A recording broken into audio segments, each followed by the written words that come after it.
लौट आया है। यूरोप और एशिया में कोरोना ने फिर से अपनी विनाश लीला शुरू कर दी है। पूरे यूरोप में सन्नाटा सा छा गया है। बहुत तेजी के साथ दुनिया में कोरोना का संक्रमण अब बढ़ता जा रहा है। लोगों को अभी बहुत सावधान रहना होगा। कोरोना वायरस का प्रकोप अभी कम नहीं हुआ। कोरोना वायरस की दवा अभी तक इजाद नहीं हो पाई, इसलिए कोरोना से काफी सावधान रहना होगा, क्योंकि यह वायरस जानलेवा है।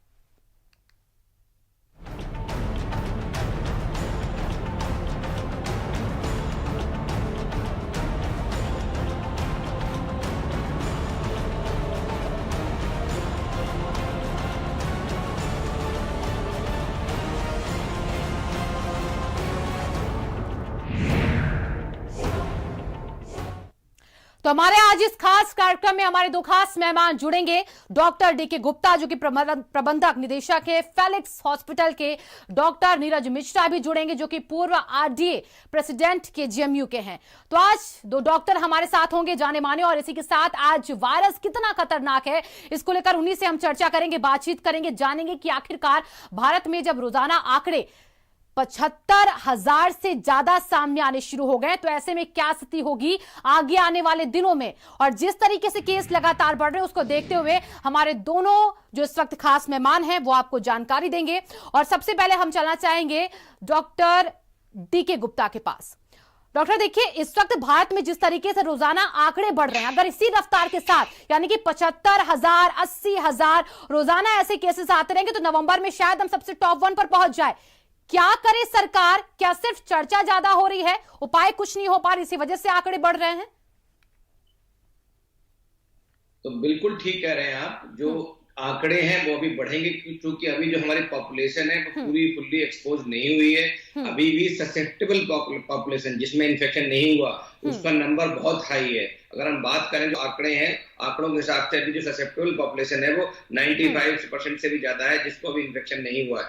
अगर हम सीरो कन्वर्जन की बात कर लें तो 90% से ऐसी ज्यादा पॉपुलेशन है जिनको इन्फेक्शन अभी नहीं हुआ, तो वो ससेप्टेबल है, उनको इन्फेक्शन हो सकता है। तो हमें यही ध्यान रखना चाहिए, क्योंकि वैक्सीन नहीं आई है।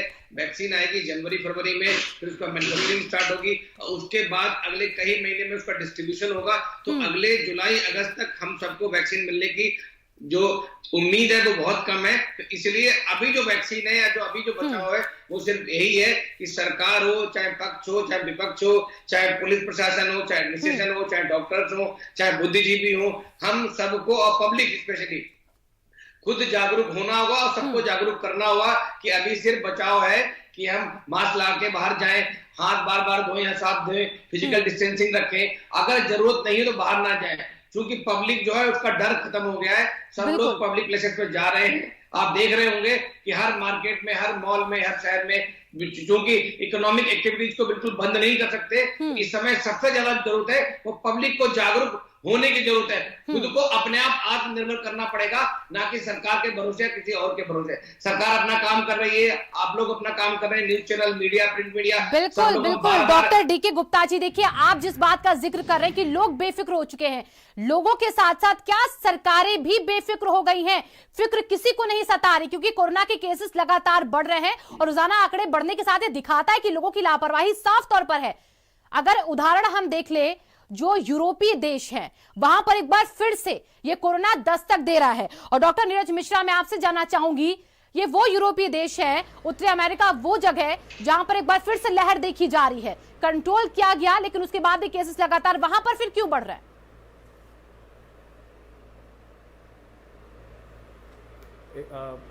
Thank you. एक बार आप सवाल कृपया एक बार फिर से पूछे, मुझे कुछ समझ में नहीं आ पाया। जी डॉक्टर नीरज जी, देखिए केस लगातार भारत में तो बढ़ रहे हैं, लेकिन इसी के साथ साथ जो यूरोपीय देश है वहां पर एक बार फिर से वापस लौट रहा है कोरोना। आपकी आवाज क्लियर नहीं आ रही है।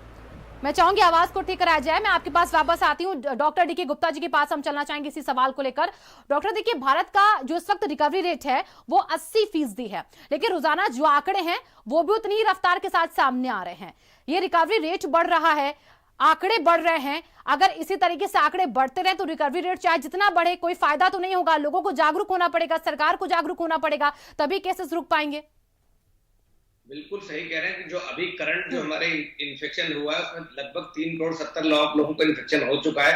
उसमें 2 करोड़ लगभग जो है लगभग 80% रिकवरी रेट है, ठीक है, 80-85%, और डेथ रेट है वो सिर्फ 1.5% है या 1.5 के आसपास उसमें कमी है। लेकिन 1.5% भी हमारी जनसंख्या घनत्व को देखते हुए बहुत अधिक है। हमारी जो जनसंख्या है वो 135 करोड़ है।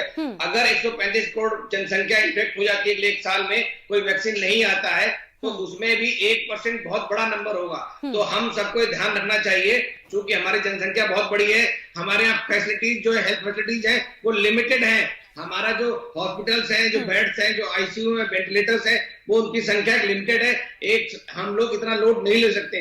तो अगर हमें बड़ा धैर्य से काम करना पड़ेगा, सरकार को हो चाहे वो पब्लिक को, हमें अगला एक साल जब तक वैक्सीन नहीं आता है तब तक बहुत ध्यानपूर्वक हर एक कदम फूक फूक कर उठाना होगा। डॉक्टर नीरज जी के पास हम वापस चलना चाहेंगे, वो वापस जुड़ चुके हैं। डॉक्टर देखिए, हम आपसे सवाल ये कर रहे थे कि जो यूरोपीय देश हैं वहां पर एक बार फिर से कोरोना की लहर देखी जा रही है। भारत में तो आंकड़े थम नहीं रहे हैं। ये यूरोपीय देश जहां पर वापस लौट रहा है कोरोना, इसको देखते हुए भारत को कितना अलर्ट रहना होगा?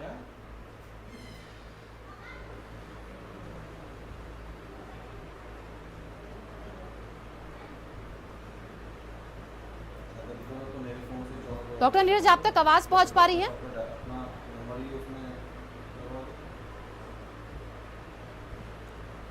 शायद हमारी आवाज नहीं पहुंच पा रही डॉक्टर नीरज तक। हम एक बार फिर से डॉक्टर डीके गुप्ता जी के पास ही चलना चाहेंगे।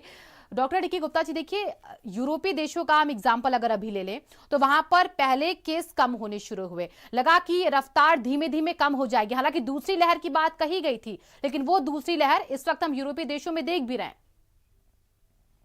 बिल्कुल, जो स्प्रेड ऑफ इन्फेक्शन है किसी भी बीमारी का बहुत सारे फैक्टर पर डिपेंड करता है। वायरस कितना वायरुलेंट है, किस तरह से फैलता है, कितना कॉन्टेजियस है, उसका अटैक रेट कितना हाई है, और वहां की पॉपुलेशन कितनी ससेप्टेबल है, कितने लोग जो है इन्फेक्ट हो चुके हैं, हर्ड इम्यूनिटी आई है नहीं आई है। तो अभी पूरे विश्व की भी बात करें, मैंने जैसे बताया था आपको, लगभग 3.25-4 करोड़ लोग इन्फेक्ट हो चुके हैं। पूरे वर्ल्ड की पॉपुलेशन बहुत ज्यादा है उससे, मतलब उसका देखा जाए तो हम लोग, हमारी जो पॉपुलेशन वो 135 करोड़ है, पूरे वर्ल्ड की पॉपुलेशन 800 करोड़ 850 करोड़ से ज्यादा है। तो उसका बहुत कम परसेंटेज, मतलब 4-5% ही इन्फेक्टेड हुआ है एज पर डाटा। अगर हम मान लें डाटा का नहीं मान लें कि एक बहुत कम है, तो भी 10-15% ही इन्फेक्ट हुआ होगा।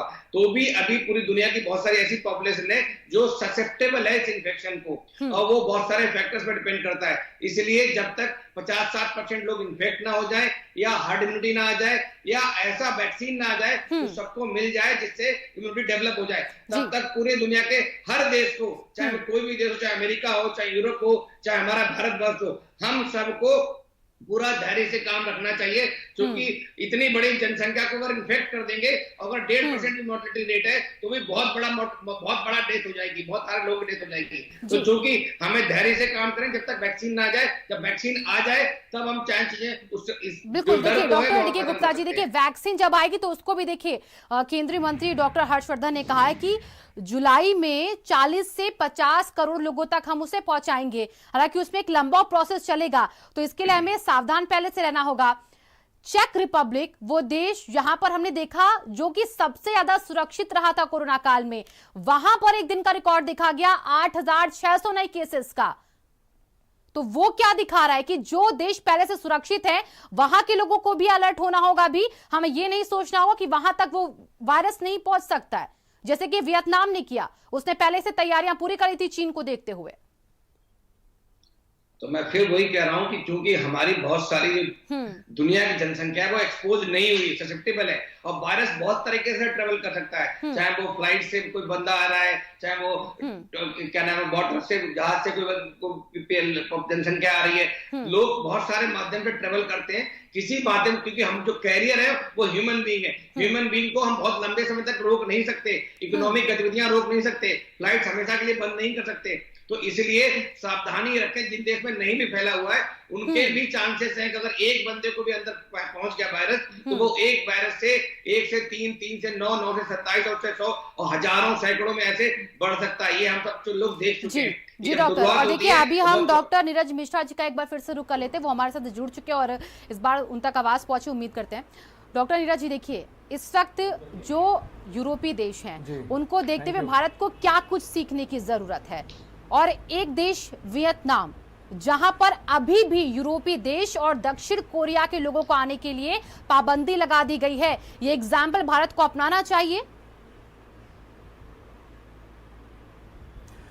शुक्रिया मैम। एक्चुअली देखिए, सबसे पहले जो भारत को और भारत के सिटीजन्स को और भारत की सरकारों को जो करना है वो ये है कि उनको अपना जो डिनायल मोड है उससे बाहर आना होगा।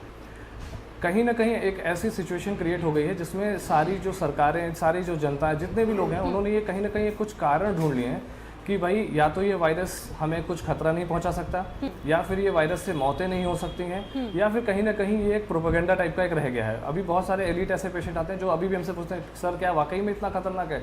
तो मेरा पॉइंट ये है कि जो अवेयरनेस वाला पार्ट है वो इवन अभी सरकारों के अंदर में भी उतनी अवेयरनेस नहीं है कि इस बीमारी को किस तरीके से स्प्रेड कराया जाए कि उसकी अवेयरनेस जो है लोगों तक पहुंचे। अब बात करते हैं कि कुछ भ्रामक तथ्यों की। सबसे पहली चीज़ जो अब सब सरकारों ने जो प्रेजेंट किया है और जनता के बीच में लाए हैं कि जो हमारे यहाँ केस फैटेलिटी रेट है वो काफ़ी जो यूरोपीय कंट्रीज़ हैं और बाकी जो कंट्रीज़ हैं उनके कंपैरिजन में काफ़ी कम है। तो सबसे पहली तो यही एक बहुत बड़ी भ्रामक स्थिति है। जो केस फैटेलिटी रेट होती है वो हम जो कैलकुलेशन जो करते हैं वो सबसे पहले समझना होगा कि हमारे यहाँ जो 86% लोग जो इन्फेक्ट हुए हैं उनकी जो एज ग्रुप है वो 45 या 50 से कम है, और जो केस फैटेलिटी रेट हम जो कैलकुलेट कर रहे हैं वो बुजुर्गों में ज़्यादा है। और अगर हम टोटल पॉपुलेशन में हम केस फैटेलिटी रेट करते हैं कैलकुलेट, तो कहीं ना कहीं वो कम हो जाती है।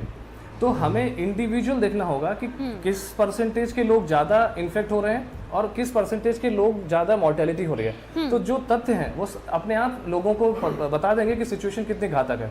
और दूसरी चीज़, national bureau of economic research US की एक रिपोर्ट है जिसमें उन्होंने बताया है कि अपने यहाँ जो गवर्नमेंट है वो केस रजिस्ट्रेशन और जो फैटेलिटी का जो रजिस्ट्रेशन है वो दोनों की जो डेट है उसमें करीब 10 से 14 दिन का जो गैप आ रहा है। इस गैप की वजह से जो केस फैटेलिटी रेट है वो काफ़ी कम हो जा रही है। लेकिन जब हम इसको एक प्रॉपर वे में अगर हम करते हैं तो केस फैटेलिटी रेट अपने आप बढ़ जाती है। तो सबसे पहले सरकारों को इस डिनायल मोड से बाहर आना होगा, तब हमारी जो जनता है उसको भी समझ में आएगा कि वो अभी भी कितने खतरनाक माहौल में अभी घूम रही है। दूसरी चीज़, अब अभी भी बहुत सारे ऐसे केसेस हैं जिसमें री इन्फेक्शन या फिर रीएक्टिवेशन की भी बातें सामने आ रही हैं। इन चीज़ों के बारे में भी पब्लिक को अवेयर करना पड़ेगा। आज आप किसी भी बाजार में जाएं तो आप देखेंगे कि लोग ना तो सही तरीके से मास्क लगा के आसपास एक झुंड में घूम रहे हैं। दूसरी चीज़ ये है कि आम राय ये है कि भाई कोविड घातक ही नहीं है। दूसरी चीज़ ये है कि आपको ये चीज़ें जनता तक लेके जानी होगी कि जो कोविड है वो जो पहले जिस तरीके से लॉकडाउन स्ट्रिक्ट के तरीके से किया गया, जब हमारे पास 500 केस पर डे भी नहीं हो रहे थे, वो उतना ही घातक है जिस समय आज 70,000 के भी पार आंकड़े पहुंच जा रहे हैं। बिल्कुल। तो और देखिए डॉक्टर नीरज जी, आप जो बात करें कि यहाँ पर लोगों को अवेयर करना होगा, और अवेयर करने की बात हमें ठंडी के मौसम में बहुत ज्यादा पड़ने वाली है, क्योंकि देखिए कमेटी बनाई गई है जिसमें कहा गया है कि जैसे जैसे ठंड नजदीक आएगी ये वायरस जो है वो अपनी ताकत को दुगना, 3 गुना, 4 गुना करके वापस अटैक करेगा लोगों पर। तो उस वक्त हमें जागरूकता के लिए अभियान चलाना होगा। और इसी के साथ प्रदूषण को लेकर भी कहा गया है कि दिवाली आ रही है, फेस्टिवल्स आ रहे हैं, इससे पटाखे कम चलाइए क्योंकि सांस की दिक्कत आपको हो सकती है। अगर वो दिक्कत होगी तो वायरस की चपेट में जल्दी आएंगे। तो इन चीजों को लेकर हमें किस स्तर पर जागरूकता अभियान चलाने की जरूरत है, जैसे कि हमने टेस्टिंग को लेकर चलाने के लिए कहा? देखिए, जैसे पहले स्टार्टिंग में बात हुई थी कि टेस्टिंग टेस्टिंग टेस्टिंग, अब मुझे लगता है कि जो सबसे जो जरूरी चीज़ है वो ये है कि छोटे बच्चे से लेकर के बड़े बुजुर्गों तक उनको ये एक मैसेज जाना चाहिए कि बीमारी अभी भी कहीं गई नहीं है, आपके डोर पे ही है। और आपने जरा सी लापरवाही की और वो पूरे परिवार को, स्पेशली जो मैंने आपको बताया कि भाई भारत में 10 करोड़ बुजुर्ग हैं, अगर हो सकता है कि बच्चे इन्फेक्शन लेकर के कैरी करें या जो 45 के जो लोग हैं वो कैरी करके अपने घर के जो बुजुर्ग हैं, जो डिपेंडेंट्स हैं, अगर उनको इन्फेक्शन देते हैं तो ये बहुत घातक है। तो ये जो एक अवेयरनेस वाला पार्ट है ना, ये आपको एक एक बच्चे तक ये बात पहुंचनी चाहिए। बट अनफॉर्चुनेटली जो हमारा जो अटेंशन है, जो हमारा ध्यान है, जैसे अभी मुझे शायद सुनने में आया कि अभी किसी पास के किसी स्टेट में भी इलेक्शन भी डिक्लेयर हो गए हैं और हम सिनेमा हॉल्स वगैरह भी खोल रहे हैं। तो सारी चीजें जनता पर आप मत डालिए, जनता को अवेयर करना भी आपकी ड्यूटी है, हमारी सरकारों की जिम्मेदारी है। डॉक्टर नीरज जी, और देखिए डॉक्टर डीके गुप्ता जी के पास अब इसी सवाल को लेकर चलना चाहेंगे। डॉक्टर डीके गुप्ता जी, देखिए अवेयरनेस को लेकर जागरूकता बहुत जरूरी है। अब ऐसे में जब नवंबर तक हो सकता है केसेस और रफ्तार के साथ बढ़े, क्योंकि ठंडी शुरू हो चुकी है धीरे धीरे और उस मौसम में सबसे ज्यादा खतरा है, ये पहले अलर्ट कर दिया गया है। तो ऐसे में लोगों तक किस तरीके से हमें कैंपेन करनी चाहिए, उनके बीच हमें पहुंचना चाहिए, डोर टू डोर कैसे जाना चाहिए, एज सेक्टर को हमें कैसे डिवाइड करना चाहिए, तमाम वो कौन से पहलू होंगे जो ठंड के मौसम में हमें कोरोना से बचाएंगे और लोगों को सुरक्षित रखेंगे?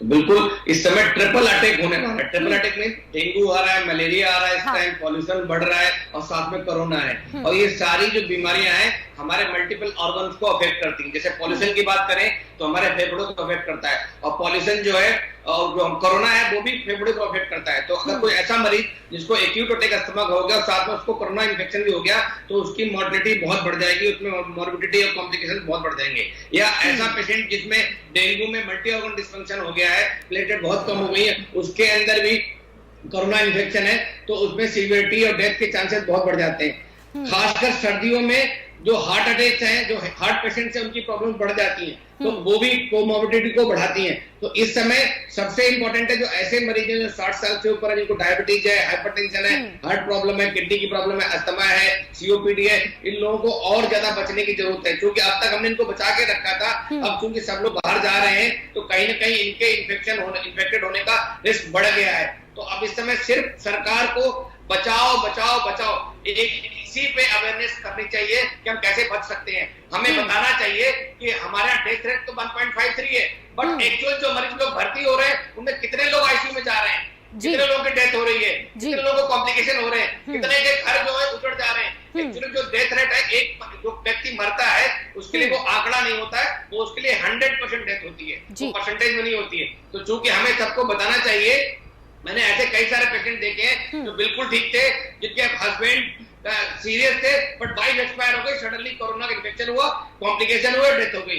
वो उम्मीद से बिल्कुल परे था सबके लिए। तो ऐसे बहुत सारे केसेस आ रहे हैं, शायद ऐसे केसेस को पब्लिक को बताना चाहिए। जैसे हम लोग कैंसर के बारे में बताते हैं, कॉम्प्लिकेशन होते हैं, उनको वीडियो दिखाते हैं, फिल्म के अंदर दिखाते हैं, या जो रैपर होता है उस पर दिखाते हैं। तो इस तरह का मास अभियान चाहिए, मतलब इतना बड़ा अभियान, जागरूकता अभियान कि 135 करोड़ के लोगों को टच करे, मूव करे, उनको इंस्पायर करे इसके अगेंस्ट लड़ने के लिए। तो बिल्कुल बिल्कुल डॉक्टर डी गुप्ता जी, आप इस बात को लेकर बार बार जोर दे रहे हैं कि अवेयरनेस बहुत जरूरी है। भारत समाचार भी वही अवेयरनेस लगातार तब से लोगों के अंदर लाने की कोशिश कर रहा है जब से ये कोरोना के केसेस भारत में नहीं बल्कि चीन से शुरुआती दौर पर शुरू हुए थे। डॉक्टर नीरज जी, देखिए कोवैक्सीन भारत की पहली स्वदेशी वैक्सीन है जिसको अभी मिलने में हमें साल के अंत तक का वेट करना होगा, फिर इसके वितरित होने में हमें वेट करना होगा।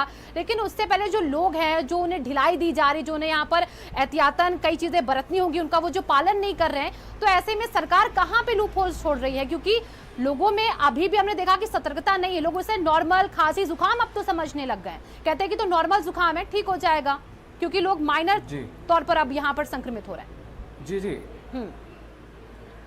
देखिए मैं स्टार्टिंग से ही आपको यही बात कह रहा हूँ कि सरकारों को और सबको जागरूक होना पड़ेगा। एक जो स्टिग्मा बन चुका है कोरोना, उस स्टिग्मा को हटाना पड़ेगा। जो पेशेंट्स, जो एलीट क्लास है, जो पढ़ा लिखा है, वो भी आज की डेट में वो टेस्ट कराने से भागता है क्योंकि इसको एक स्टिग्मा दे दिया गया। ये क्रिमिनल ऑफेंस नहीं है, ये एक मेडिकल डिजीज है, ये किसी भी अस्थमा, सीओपीडी जैसी कोई डिजीज है। तो इसको उसी तरीके से लिया जाए, सरकारों को उसी तरीके से आगे आकर के पेशेंट्स को सपोर्ट करना होगा। अभी कुछ दिन पहले मुझे पता चला कि किसी दुकान पर 4 लोग खड़े थे, तो उसके बाद उन्होंने मास्क वगैरह नहीं लगाया था, तो उनके ऊपर 4000 का फाइन हो गया। फाइन होना बिल्कुल सही बात है, लेकिन फाइन से आप नहीं कुछ अचीव कर पाएंगे। आपको जो अचीव होगा वो होगा अवेयरनेस से, लोग खुद मोटिवेट होंगे। हमें poster boy of what not to do नहीं बनना है।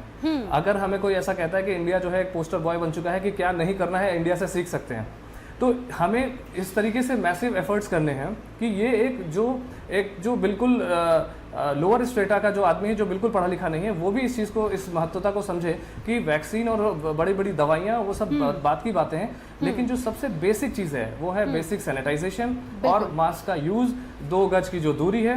ये जो एक कैंपेन है वो सिर्फ एक कॉलर ट्यून बन के ना रह जाए, वो एक मजाक बन के ना रह जाए, बिल्कुल, और वो एक ऐसी चीज हो कि जो इसकी इंपॉर्टेंस को समझा जाए। जी डॉक्टर नीरज जी, देखिए आप जिस कैंपेन की बात करें ना, ये कैंपेन हमने देखा कि वियतनाम देश, जापान, जर्मनी, न्यूजीलैंड, ये वो देश है जिन्होंने बखूबी इस पूरे कैंपेन को चलाया। वियतनाम में तो यहाँ तक कि जब चीन में देखिए दस्तक थी तो पहले से वहां पर लोगों को सख्ती के साथ क्वारंटीन किया, निगरानी रखी, तमाम वो स्टेप उन्होंने उठाए जो भारत को इस वक्त उठाने चाहिए। डॉक्टर डीके गुप्ता जी, आपको क्या लगता है इन देशों से भारत को क्या सीखना चाहिए? क्योंकि वहां पर उन्होंने चीन की आहट को देखा, समझा, डरे और पहले से तैयारी कर ली, तभी आज वो बचे हुए सबसे ज्यादा सुरक्षित है।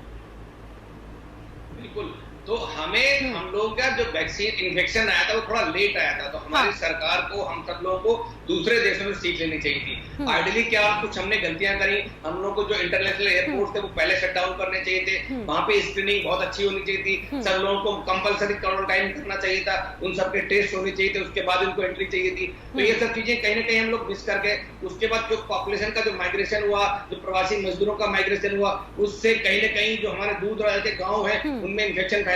तो ये अब तो हमारे सोसाइटी में आ चुका है इन्फेक्शन, तो ऐसा नहीं है कि हम इसको हम रोक सकते हैं, तो बिल्कुल रोक दें। तो अब तरीका क्या है, इसको हम डिले कर सकते हैं, स्लो कर सकते हैं, सो दैट जो पॉपुलेशन में इन्फेक्शन स्लो होगा तो जो लोग बीमार कम पड़ेंगे, कॉम्प्लिकेशन कम होंगे, बेड कम रिक्वायर होंगे, डॉक्टर्स की जरूरत कम पड़ेगी और धीरे धीरे समय के अनुसार हो सकता है वैक्सीन हमें अगले 6 महीने 8 महीने में मिल जाए। तो इसलिए हमें सिर्फ समय गुजारना है, बड़ी सावधानी के साथ, बड़ी ही ईमानदारी के साथ, शिद्दत से हम जो नियम बताए हैं सब लोगों ने उनका हम पालन करें, क्योंकि अब आप अंदर हमारे पॉपुलेशन में आ चुका है इन्फेक्शन, तो सिर्फ जागरूकता और बचाव ही इसके दो उपाय हैं। बिल्कुल। और डॉक्टर नीरज जी देखिए, जागरूकता की बात कही है डॉक्टर डीके गुप्ता ने, बचाव की बात कही है, लगातार हम भी कह रहे हैं, लेकिन बचाव जागरूकता आखिरकार लोगों के बीच से क्यों गायब होता जा रहा है? क्यों वो ये नहीं समझ पा रहे हैं कि उनके लिए कितना जरूरी है? क्या वजह है कि लोग लापरवाह होते चले जा रहे हैं? आप तो ऐसे केसेस रोजाना देखते होंगे, लोग क्या समझते हैं ऐसे केसेस में? नहीं, जो अभी जो डॉक्टर साहब ने कहा कि जो एक जागरूकता की जो कमी आ रही है, जो सीरियसनेस की जो कमी आ रही है, वो जैसे बहुत सारे, जब हमने वर्ल्ड का स्ट्रिक्टेस्ट लॉकडाउन किया, जब हमारे पास शायद हंड्रेड्स में केसेस थे, लेकिन जिस तरीके से जो ढील दी गई और जो जैसे कि बहुत सारी भीड़ इकट्ठा हुई, आपके पास विजुअल्स होंगे, बहुत सारी फोटोग्राफ्स होंगी जिसमें मॉडल शॉप से लेकर के दुनिया भर की जगहों पे भीड़ हो गई, वहाँ पे मतलब लड़ाई झगड़े की नौबत आ गई। तो ये सब चीज़ें सरकार की तरफ से जो रिलैक्सेशंस हुए आज की डेट में, मॉल से लेकर के सारी चीज़ें खोल दी गई, बाजार में भी, तो ये गलत मैसेज जाता है। जब सरकार इतनी ढील कर देती है तो जनता को ये लगता है कि सारा खतरा टल चुका है। तो ये जो एक मैसेज है, रॉन्ग मैसेज है, ये हमें करेक्ट करना बहुत जरूरी है। पब्लिक तभी जागरूक होगी जब आप उसको कंटिन्यूअस एक मोड में करते रहेंगे और उसकी सीरियसनेस भी ग्राउंड पे दिखाई पड़ेगी। तो ये चीज बहुत जरूरी है। बिल्कुल। और देखिए डॉक्टर नीरज जी, ऐसे में हमें जापान देश याद आता है जो कि चीन से देखिए सटा हुआ है, और वहां पर चीन के मुकाबले, यूरोपीय देशों के मुकाबले, उत्तरी अमेरिका के मुकाबले हमने देखा कि बहुत कम केसेस दिखे। तो वो कौन सा ऐसा फॉर्मूला था जो इस वक्त भारत सरकार को अपनाना चाहिए और लोगों को उस पर ध्यान देना चाहिए? Doctor DK Gupta ji. तो फिर बता रहा हूँ, हर देश का कल्चर अलग होता है, संस्कार अलग होते हैं। तो जापान का जो कल्चर है, जो इंडियन कल्चर है, जो भारतीय कल्चर है, उसमें बहुत डिफरेंस है। वहाँ के लोग बहुत डिसिप्लिन्ड है, वहाँ के लोग नियम को फॉलो करते हैं, वहाँ के लोग टाइम पे पहुंचते हैं, वहाँ पे लोग काम खुद स्वयं करते हैं। उन लोगों के अंदर कोई बड़ापन और छोटापन नहीं है। चाहे वहाँ का नेता हो, वो भी मेट्रो में ट्रेवल करता है। तो अगर वो कल्चर हमारे अंदर आ जाए, हम लोग भी नियम से चीजें करें, हम लोग भी डिसिप्लिन्ड हो जाएं, हम लोग भी सावधानी बरतें, हम लोग भी जो गाइडलाइन जारी करी चाहे सरकार ने करी है, क्योंकि कोई भी सरकार किसी भी गाइडलाइन को फुल्ली इंप्लीमेंट नहीं कर सकती, खास करके इतने बड़े देश में। या तो हमें बहुत बड़े कानून लगाने पड़ेंगे स्ट्रिक्ट, वो भी लोग अपोज करते हैं। तो कहीं ना कहीं जो हम बात करते हैं आत्मनिर्भर की, वो हमें खुद को आत्मनिर्भर होना है, अपने आप को बचाने के लिए, अपने परिवार को बचाने के लिए, अपने समाज को बचाने के लिए, प्रदेश को और देश को। एक बात जो मैं चाहूंगा सरकार से और मीडिया से, हम लोग नंबर दिखाते हैं कि 1.5% मॉर्टलिटी रेट है,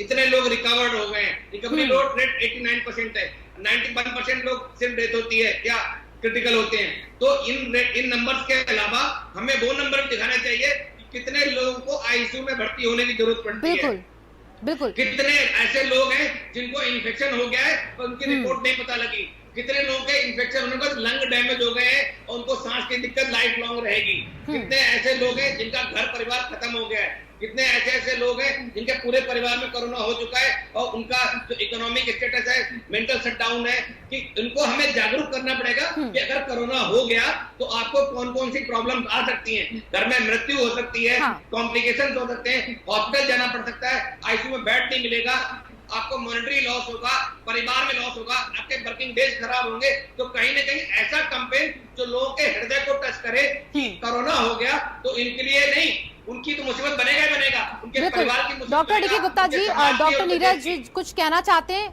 फाइनल कमेंट उनका एक बार सुन लेते हैं। देखिए, आपने जो एक सवाल पूछा कि बाहर की जो कंट्रीज हैं, यूरोपियन कंट्रीज हैं, उनसे हमें क्या सीखना चाहिए।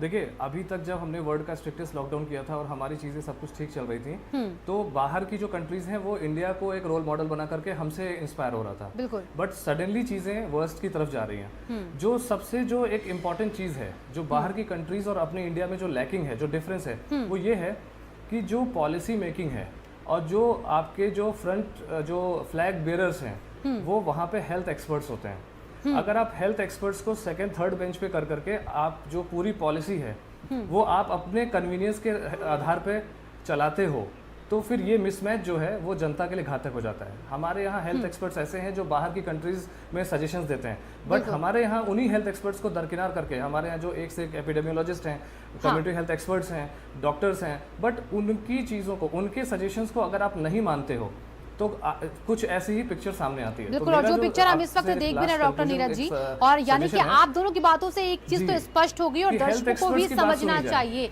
कि जिक्र के साथ फिक्र बहुत जरूरी है। आप दोनों का बहुत बहुत शुक्रिया हमारे साथ जुड़ने के लिए।